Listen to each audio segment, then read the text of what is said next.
Frost, and unfortunately for me and most of my classmates, memory work. So you can imagine what happened in that class, right? We had to memorize a couple of Shakespearean sonnets, which are about 14 lines long. They weren't so bad. But we also had to memorize a couple of Robert Frost poems. And as a high school boy, you can imagine how I felt about that, right? I hated it. I hated it. And I'd ask that classic question, why? Why do we have to do this? I mean, when am I ever going to use it? Right? Did you ever ask that question when you were learning some high school? Well, surprise, surprise. Lo and behold, as I was reading the 7th chapter of Revelation, what should pop into my head? But one of these poems by Robert Frost. It's called Mending Walls. Don't get me wrong, I might have memorized it to pass the class, but I couldn't remember the whole poem if my life depended on it. So I had to go back and look it up a little bit. But in Robert Frost's New England, where I grew up, there are stone walls everywhere.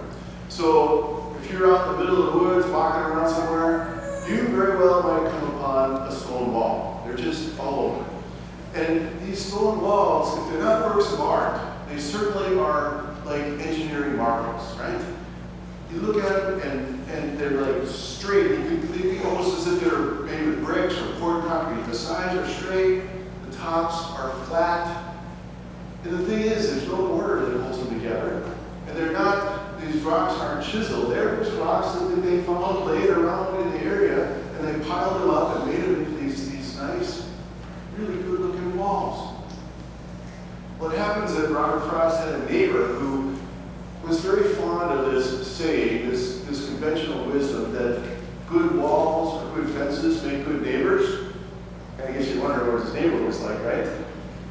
And Frost wasn't quite so sure about this. I mean, he realized that yes, walls have practical value. And if you have a fence between your neighbor's yard and your yard, it's pretty clear. It helps you decide, well, this is theirs and that's mine, right? And there's no argument because the fence is right there. Also, back in his day, and still true today, like in the Midwest, these fences between properties serve as a nice barrier so that your livestock doesn't get in the other guy's field and tromp things and just make a mess of everything.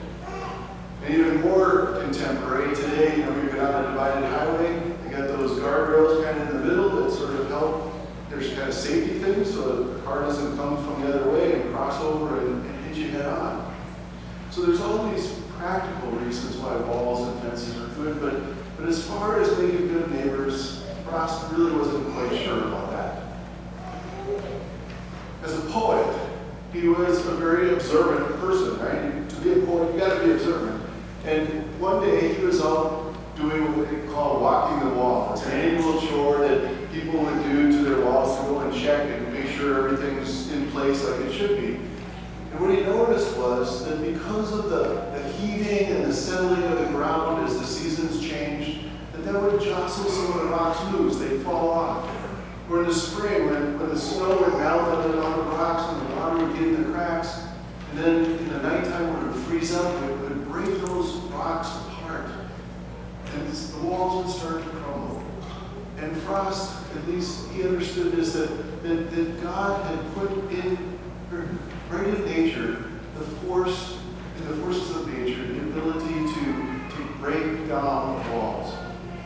And as he was reflecting on this, he wrote that poem. And the poem went like this: before I build a wall, I'd like to ask what I'm walling in, what I'm walling out. And perhaps who I might be giving offense. Or something it is, there seems, that doesn't love a wall and wants it down. Which brings us to the question of our sermon today. The question which is the last line of chapter 6. Who then is able to stand? In order to answer that question, I got to back up a little bit and go to the beginning of chapter 6.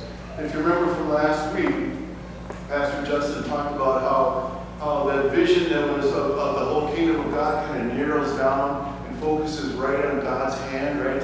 There's that scroll with the 7 seals in it.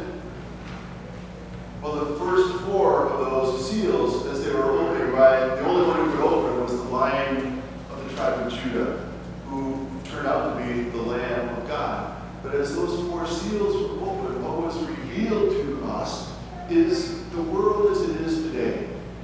its delusions of power and might, of riches and grandeur, of security and safety, and even some sort of idea that there's some way that we can beat death.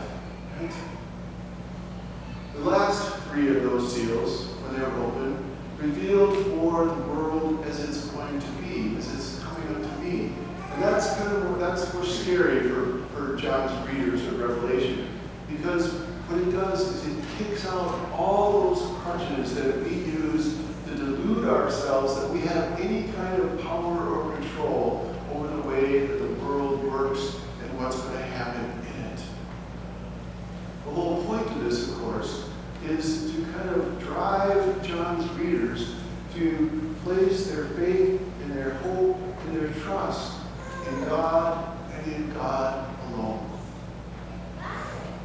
So although lots of people kind of say to me that they won't read Revelation because it's confusing, which I kind of wonder what kind of excuse is that, because we call the rest of the Bible confusing too, most of it, right? Or because they don't understand the symbolism involved, which I can buy that. I think there's a third reason that we tend not to read Revelation, and that is because it confronts us about our faithfulness to God. It challenges us whether we are truly being faithful to God and the Lamb. Because what Revelation does is it calls us to not to compromise our faith, not to compromise our values, and not to conform to the ways of the world. By that criteria, every one of us is convicted, right? I mean, who among us does not conform to the ways of the world? Right? When I think about it, I can't imagine doing things any other way, right? Because we are immersed in the world. It's like a fishbowl, and we can't see out beyond it. And when there comes along something like the Scripture that gives us just a glimpse of what goes on outside there, and maybe we try to live that way, we find out that it doesn't work so well. We end up conforming again just in order to survive. So by those criteria, there is none of us that's able to stand. The thing is, though, our humanness and our bondage to sin won't accept that as a final answer. We like to try to take things into our own hands. And so what we end up doing is developing these conditions to decide who are among the sealed and who are not. We develop these kind of rules and regulations to decide who's saved and who's not, who's in and who's out. And all of a sudden you can start to see, right? There's this line being drawn. There's this wall being built. So we come to the first part of the chapter 7. And John has this like auditory vision that answers that question, who is able to stand? And the answer, of course, is, well, the 144,000. Right? Well, who are they? Who's the 144,000? And how do we figure out that? Well, of course, like Hal Lindsey and the late great Planet Earth, there's all kinds of people trying to decide who that is and point out who that is. And usually those folks are part of the ones who are of the 144,000, right? But this isn't an exact number. This is more like a perfect number. So how do we come to that number? Well, if you remember back last week when Pastor Justin was talking about the 24 elders who were gathered around the throne of God, how did we come to that number? We took the 12 tribes of Israel and added to them the 12 disciples, and we came up with the number 24. Well, by the time we get to the 7th chapter, we're a whole lot smarter. And now we're moved beyond addition to multiplication. And so it's the same groups. It's just 12 of the tribes of Israel times the 12 disciples, which, according to Bert Blyleven's California math, comes out to 144. And then we multiply that times 1,000. And what, again, that is, it's just a perfect number, a number that's meant for the people to understand that it's the whole church, the old and the new, that are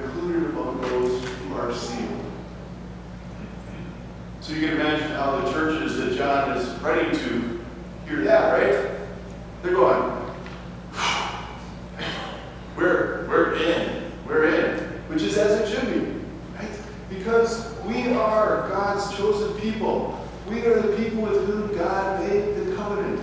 We are the people for whom Jesus died on the cross. So, yes, we ought to be in. But again, as soon as they're saying that, it's sort of this implication that, well, there are some folks who are not in, right? They're getting like that fence being drawn in. But before they can flaunt their uniqueness or relax in their chosenness, that little trick that Pastor Justin talked about last week that kind of recurs in Revelation, well, it happens again here.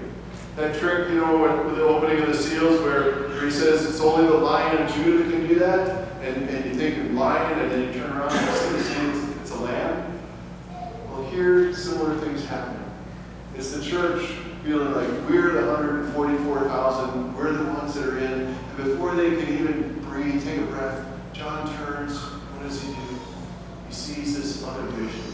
This vision of the great multitude that no one can count. This multitude that includes all peoples, all nations, all tribes, all races, all languages. In other words, everybody is included. And these people are robed in white and waving their palm branches, and they're singing, "Salvation belongs to God who's on the throne and to the Lamb."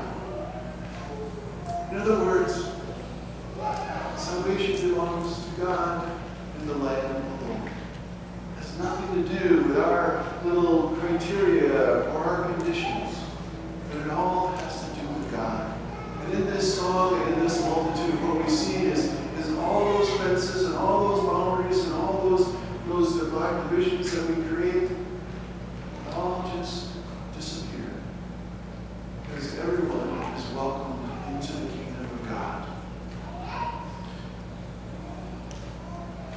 What makes it so hard for us to believe this, what makes it so hard to live this out, is what John calls the great ordeal. And part of that great ordeal is the same thing that those churches that John was writing to was struggling with. It's the same thing that we continue to struggle with today.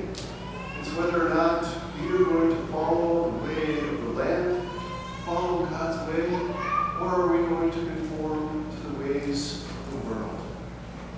We're always struggling with that, trying because to follow Jesus is countercultural. And dare I say, it's counterintuitive. Because when so much of what Jesus says to us doesn't seem to make sense. Besides that, it's dangerous to follow someone who's turned the world upside down. It's dangerous to follow someone who has won the victory not by the ways of this world, by power and might and military weapons and domination, but someone who has won the victory by love, kindness, and compassion, and forgiveness, and self-sacrifice. It is crazy to follow someone who has spent his entire life breaking down all those walls and barriers that we in this world seem to become so dependent upon. As Christians, we're not about the business of building walls, nor are we about the business of mending them. And another part of that great ordeal is like frost. And we ask the question, why are people building walls in the first place? We need to be prepared to meet resistance and opposition, sometimes hostility, sometimes even violence.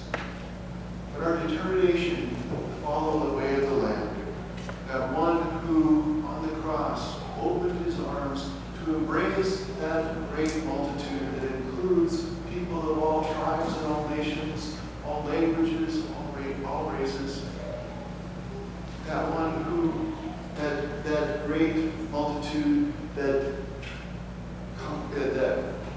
it goes through all the ages. Right? It starts way back in the church and it continues right up till today, to include you and me and all people. And one day, that pain, that struggle, that weight of the great ordeal will come to an end. It will have passed as the Lamb